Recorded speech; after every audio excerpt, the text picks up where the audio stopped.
Hello, मी शिवानी. कसे आहात तुम्ही? स्वागत करते आजच्या नवीन ब्लॉगमध्ये.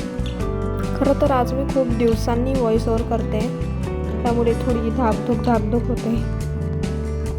गेले 4+ ब्लॉग जे आहे ते आपले फक्त म्युझिकवरती गेलेले आहे, कारण व्हॉइस ओव्हर करायसाठी थोडा टाईमच नाही मिळाला. आणि हा जो ब्लॉग आहे हा जे तुम्ही मागे टूरचे ब्लॉग बघितले, जबलपूर दर्शन नावाची जी सिरीज होती त्या आधीची आहे खरं तर.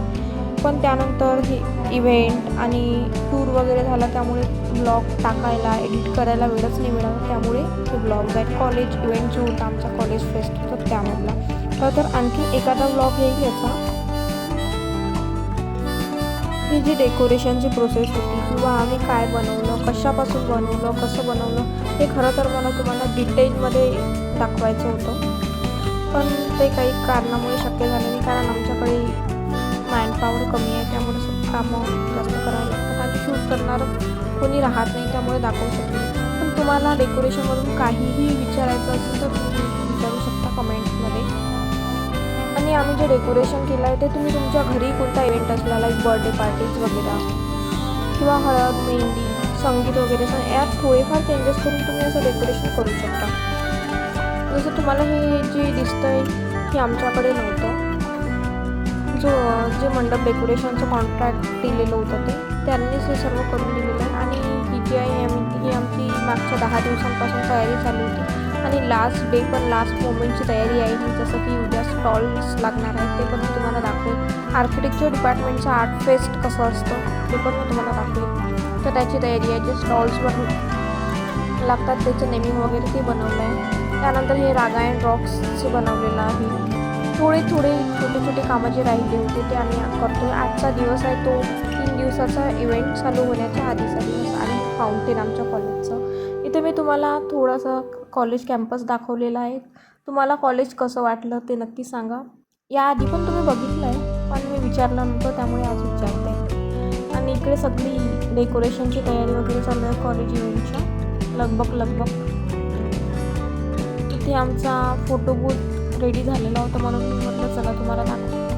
तुम्ही बघा कसं आहे. तर खरं तर आम्हाला हे काही खास डेकोरेशन आवडलेलं नाही. मागच्या वेळेला खूप छान डेकोरेशन झालं होतं जे पूर्ण आर्किटेक्चर डिपार्टमेंटने केलं होतं, पण यावेळी आम्ही ते करू शकलो नाही.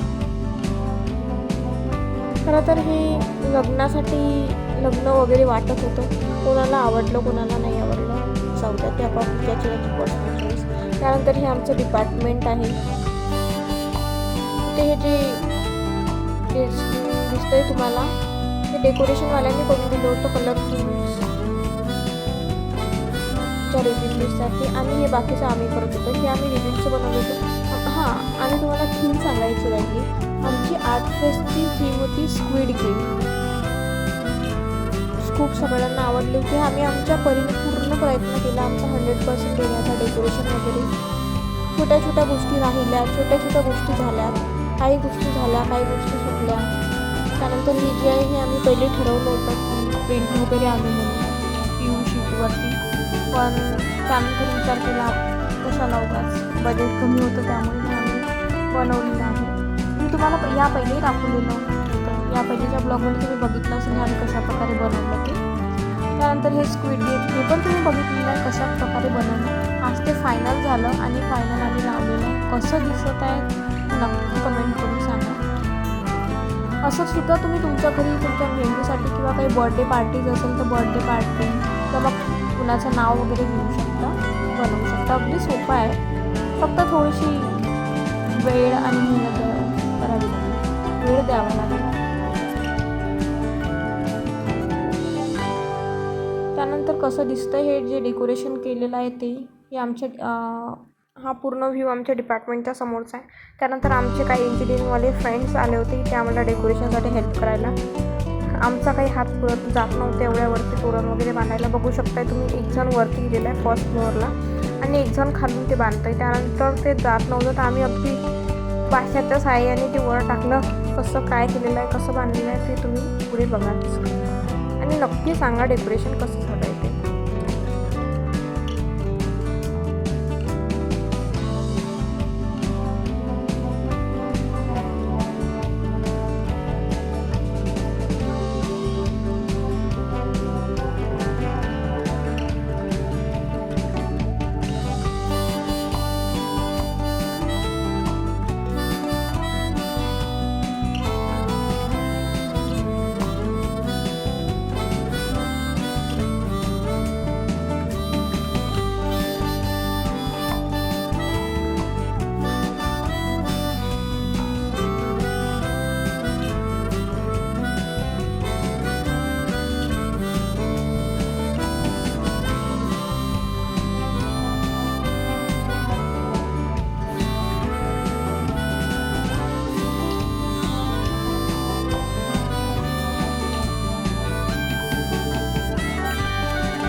त्यानंतर इथे आम्ही गेलेलो आहे. आमच्या डिपार्टमेंटच्या काही ज्युनियर्स वगैरे इथे पण काम करत होते मेन हॉलमध्ये.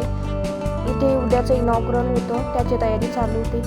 त्यानंतर मला पण जावं लागलं त्यांना मदत करायला, कारण त्यांना नव्हतं होत त्यांच्याकडून एवढं, त्यामुळे हेल्प पाहिजे होती, त्यासाठी मी गेलेली होती. आणि इथे मी तुम्हाला आमचा मेन हॉल जो आहे कॉलेजचा तो दाखवते. इथे थोडंसं फ्लॉवर डेकोरेशन केलं दिव्याखाली, समईखाली आणि मा सरस्वतीच्या फोटोला. त्यानंतर रांगोळी पण काढली. रांगोळी जास्त सिम्पलच काढली, फक्त आमचा जो इव्हेंट होता त्याचा लोगो होता टेक्नोडियन, तोच काढलेला आहे. आणि तुम्हाला रांगोळी कशी वाटली